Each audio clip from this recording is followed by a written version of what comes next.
At this time, I'll yield 2 minutes to the gentlelady from Tennessee, Ms. Black, a member of the Budget Committee. Gentlelady from Tennessee is recognized. Thank you, Mr. Speaker. In light of this week's Supreme Court arguments on the health care law, I'd like to take a moment to talk about the contrast between our path to prosperity budget and the broken promises of that law. And as we've heard from so many of my colleagues in the last couple of days, we are on the verge of a debt crisis. I don't think any of us can argue that. And this health care law, with a total price tag of $1.76 trillion, would surely drive us over that cliff faster.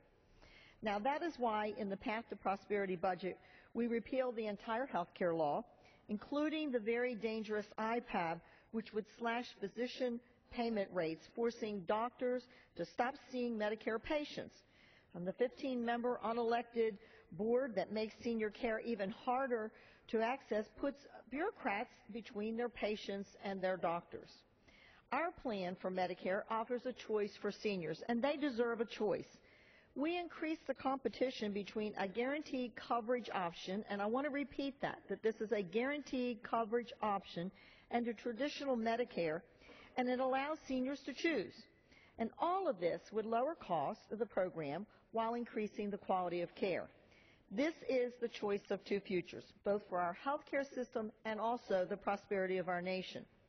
Now, we can continue to go down the path of Obamacare, where we see $1.76 trillion in spending over 10 years.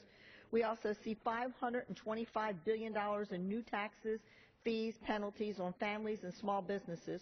Or we can repeal this law and put in place policies that increase competition, decrease costs, and ensure that our health care system is patient-focused. We can continue to explode the size and the scope of federal government, as my colleagues on the other side of the aisle would like. And if Democrats have their way, they'll tax more, borrow more, spend more, and waste more of the hardworking taxpayer dollars. I find it interesting that last night, this chamber... Additional 30 seconds. I find it interesting that last night this chamber unanimously rejected the President's 2013 budget that would be an absolute fiscal disaster. And yet this budget before us today, again, doubles down on those failed policies of the past.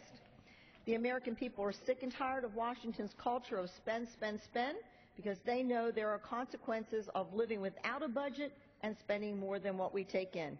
What we're doing here today is being honest with the American people. We are here to cut spending, reform programs in order to save them, and we make government smaller and less intrusive. Thank you, Mr. Speaker, and I yield back.